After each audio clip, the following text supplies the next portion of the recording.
Welcome to a new season of Intended Consequences, the official podcast of the Strategy Corp Institute of Public Policy and Economy. I'm your host, Sebastian Lebrec. As it is now tradition, we're starting this new season with our Back to Parliament episode. Federal political parties have been quite busy in recent months. The Liberal government has been rolling out measures to improve Canada's resilience and support workers and industries impacted by the US tariffs. Pierre Poilievre and the Conservatives won a by-election in August in Alberta. The NDP is officially in the midst of a leadership race. And as for the Bloc, their MPs crisscrossed Quebec over the summer to meet with constituents. Now that caucus meetings are done, MPs are back in Ottawa for the return of the House of Commons. Between the ongoing tensions with the United States and an upcoming fall budget, things are going to be busy and they're going to be very interesting. I invited some of my Strategy Corp colleagues to help us get ready for the next few months. First, you'll hear from Jeff Mahon, director of our geopolitical and international business advisory practice. Jeff provides a great overview of how many geopolitical dynamics will influence Canadian politics as well as government priorities. Then, Allyson, Grant, and Garry Keller from our government relations team drop by to talk about what to expect from the Liberals, the Conservatives, the NDP, and the Bloc as the House returns. I hope you enjoyed this episode. All right, Jeff, I wanted to have you on first for the podcast to kind of help us set the stage a little bit because there are a lot of global dynamics at play. And obviously, I got to ask you about the United States. So how will the ongoing tension with the US and with Donald Trump kind of shape Canadian politics in the next few months, you think? Shape Canadian politics in the next few months? The Donald Trump administration has been shaping Canadian politics even before he took office, when last year he threatened those 25% tariffs, which kind of came into fruition. So the Canadian government, whether it's with the major project lists or an announcement that came out 2 weeks ago on a number of responsive measures, is seized on trying to bolster up our own domestic economy because we've realized we can't rely on the United States for everything. Yes, they're going to be our number one security partner going forward, no matter what, but we do need to diversify. And diversification starts at home by having strong economic foundations and trade enabling infrastructure. And this is an area that we're seeing this government focus on. So I would expect that to deepen and broaden in the weeks and months ahead. Obviously, when it comes to the United States, we kind of have to talk about CUSMA. We got to talk about free trade. You were at GAC, so you've been around the block plenty of times. So we know there's a review process coming up. PMO has stated that there are new consultations to assess Canadian priorities, so that's coming allegedly this fall. So in your opinion, what can we expect on the CUSMA front this fall? I think it's going to be busy, eh? Absolutely. Well, we got to remember that this is not something that's coming out of left field. When the agreement was negotiated the first time around, the United States insisted that we create a review mechanism. So the first review is 6 years after the entry into force of the agreement. So that's going to be July 1st, 2026. And what it requires is that all three parties agree to extend the agreement past its initial 16-year lifespan. But that opens up a space for parties to consider recommendations to improve the agreement. And here's where things are going to get messy. While Canadians breathed a sigh of relief when Trump's tariffs that came in to 35% on August 1st because we didn't reach a deal were largely exempt because of that CUSMA compliant carve out. But here's the rub. We've essentially now been backed into a corner where we have this threat of 35% tariffs hanging over our heads if we don't make some concessions. So they're going to play really hardball to try to extract formalized agreements rather than those informal deals that were done at the top to bake in what they want to get from Canada. So that's going to have real implication for Canadian companies because it's going to make this consultation process all the more important because there's going to be a lot of people putting up their hands saying, these are the direction we need things to go. And it's going to be absolutely critical to get out there early, find the right stakeholders in the Canadian government to advance and build a coalition to help protect your interests. That's such a good point. I think a lot of stakeholders are going to be busy, and so will GAC officials. So I've asked you about the US, but obviously there are other global dynamics at play. So in your opinion, what are some of these dynamics that will shape Canadian politics, but also, perhaps will even derail the government's agenda for a day or two? We have a colleague at Strategy Corp who always says, "Events, my friend, events." Absolutely. Well, one event that is on the front burner right now is, of course, China. China is Canada's second largest trading partner. And unlike the advanced economies of Europe, it is still a large growing consumer market with increasing disposable incomes and high economic complementarities with what Canada exports. But the problem is there, or the challenge is we're walking a tightrope because on the one hand, to deal with some of the economic integration issues with the United States, we had to put some tariffs up on Chinese EV, steel, and aluminum. China retaliated and hit some of those important agricultural commodities. So we're actually in ongoing discussions at a very senior level right now. A few weeks ago, a Chinese deputy minister for the Ministry of Commerce was in town meeting with his Canadian counterpart to begin ironing out some of those differences. So Canada is trying to find a delicate balance where it can get the Chinese tariffs removed without completely sending Trump in our direction.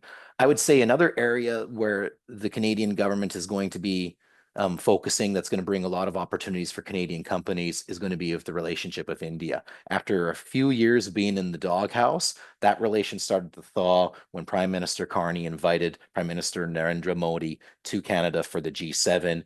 And we are now seeing more and more discussions. High commissioners have been announced and are now in place, and they're setting up the architecture for the regular working groups and engagements. So I would expect Canadian companies to see a lot of opportunities as the Indian side wants Canadian pension funds and investors to come in and help support their rapid economic growth. And there's also room for Canadian high-tech firms because India and Canada have some complementarities there too. And the Indian side is definitely interested in exploring that. When it comes to derailing the foreign policy or political agenda, one issue that could cause some trouble is the Israeli-Hamas conflict. That is already sucking a lot of oxygen out of the room. And while yes, there's a lot of Canadians that have a lot of care and interest in that, it's not something that actually really affects Canada's big material interests. And we are seeing already some divisions in the caucus, and that is something that could take attention away from some of the other international priorities that this government is looking to deal with. Well, Jeff, that was a great overview. So thank you so much for coming on the podcast, and I'm sure we'll be talking geopolitics some more in the future. My pleasure, Sebastian. Thanks for having me. Okay, now that Jeff gave us a really good geopolitical overview, I have my government relations colleagues Allyson Grant and Garry Keller joining me to talk about what the government and the different political parties might be up to this fall. I think it's going to be pretty busy, but it feels like I say that every single year, so that's probably starting to be a bit of a cliche, I suppose.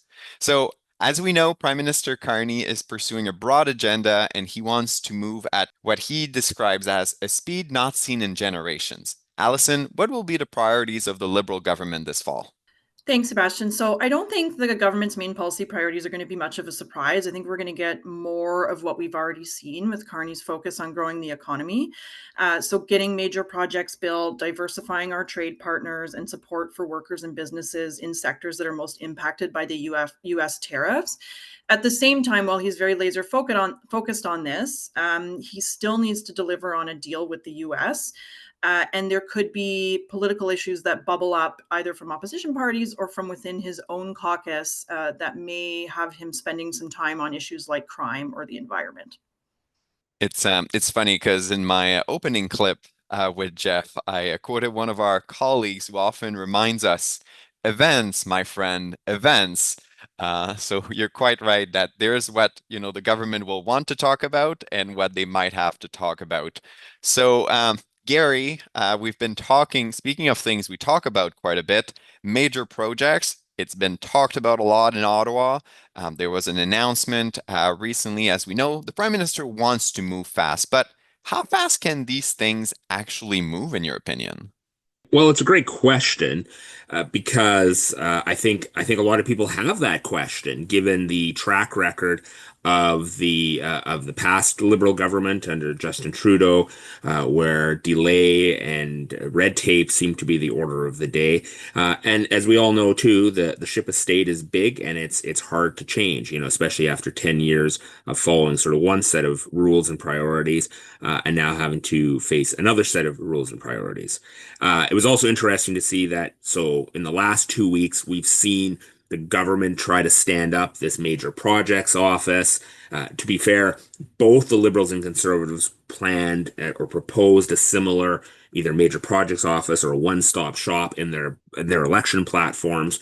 And so it should be no surprise that this was a priority. It was really important, though, for the Liberals to try to stand up the major projects office and announce who the CEO would be, and announce the first tranche of projects before the House of Commons comes back on Monday. So the timing, I don't think, is any mistake over the last 2 weeks for the announcement of the office and now the list. But also, it's interesting to note the Globe and Mail had a piece about the first 5 projects on the list called Reality Check. The first major projects for fast tracking are already on the fast track. So that will be the accusation of what have you actually announced here?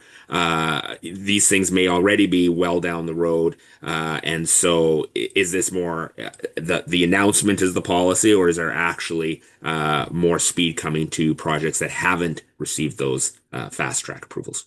Hmm. Yeah, we described it in our note, in our Back to Parliament note, as a safe projects. So let's talk about the official opposition. Pierre Poilievre will be back in the House of Commons. So what will be the priorities of the Conservatives, Garry? Well, they've actually come out and made clear what their sort of 4 priorities for the fall session would be. Uh, quite unsurprising, frankly, on many of them. Addressing the cost of living, that's still a huge issue for Canadians, as well as affordability, unemployment and fighting unemployment. We've seen especially youth unemployment at a high level in this country. And after the last election, we know a number of young people voted for Mr. Poilievre and the Conservatives. So that is a key area for them to develop.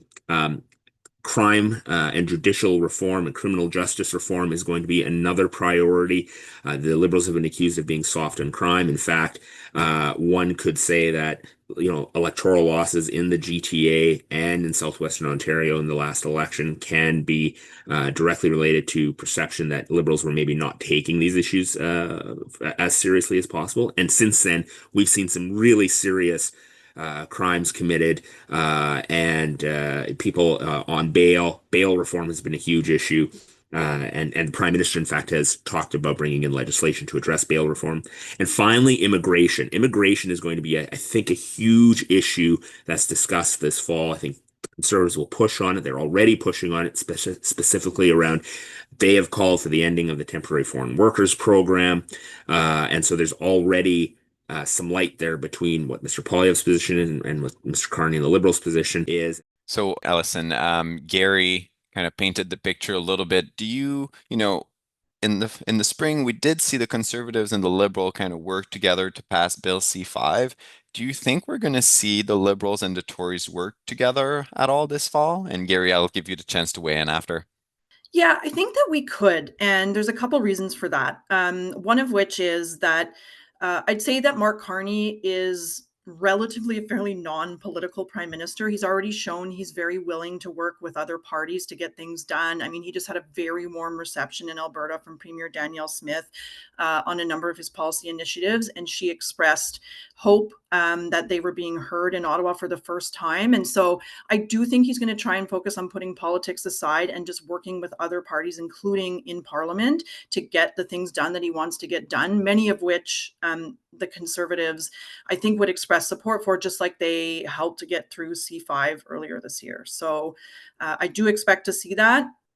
Garry? I think, frankly, it depends on the issue. I think on economic legislation or economic regulatory changes or policies, depending on what it is, you may see that cooperation. We certainly saw it, as you mentioned, with C5 in the spring, and I think it does depend. I do think on other issues, some of which I already talked about, whether it's immigration or criminal justice or bail reform, if the Conservatives perceive that the Liberals aren't going far enough, or their feeling is the Liberals aren't going far enough, I expect them to oppose that legislation and say, it's not good enough. You've got to go deeper and farther. And so, again, I think it really depends on the issue. And I think the Conservatives also have to be careful.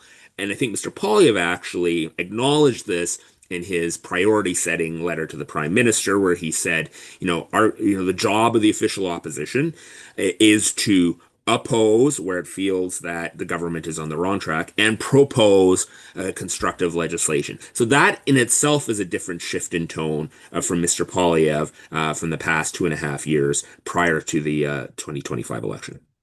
And as you both alluded to, this this conversation is obviously structured around the fact that the Liberals do not have a majority in the House of Commons, so they do need dance partners to pass legislation, and when the time comes, potential matters of confidence. So how do you expect the NDP and the Bloc to use their balance of power, Allyson?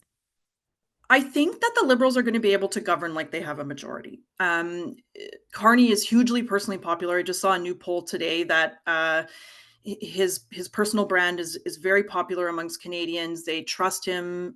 They feel they're in steady hands, which is obviously borne out by the election results earlier this year.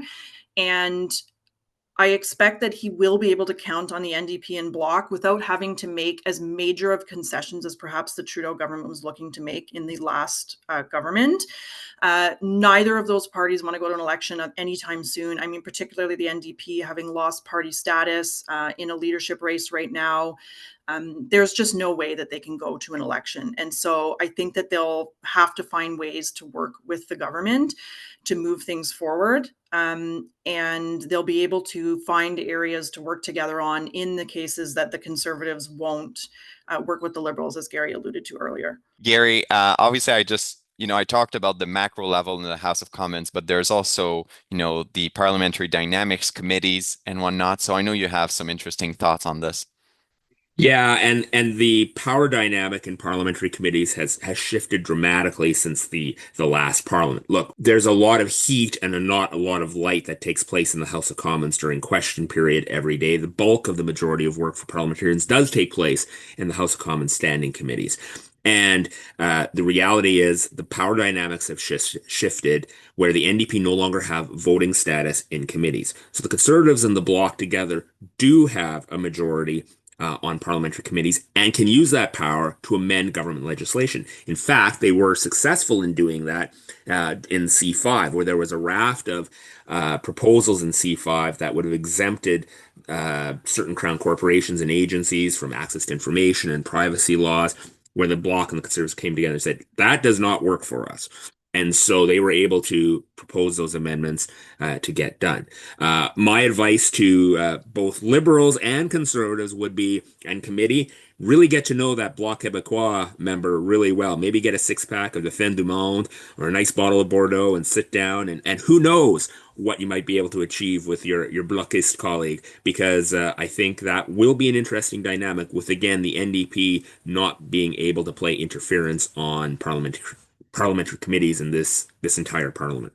So I need to ask you about the upcoming budget. So Mark Carney and his ministers already gave us a few hints about the budget. The A word, austerity, has even surfaced. So what should we expect to see in this budget, Allyson? So I think it should be noted that it's going to be tough for the government to navigate what's not going to be in there, given expected program cuts. You just mentioned the Prime Minister has indicated the budget will include austerity measures. That said, those measures are going to allow to pay for some new investments in areas that are a priority for the government.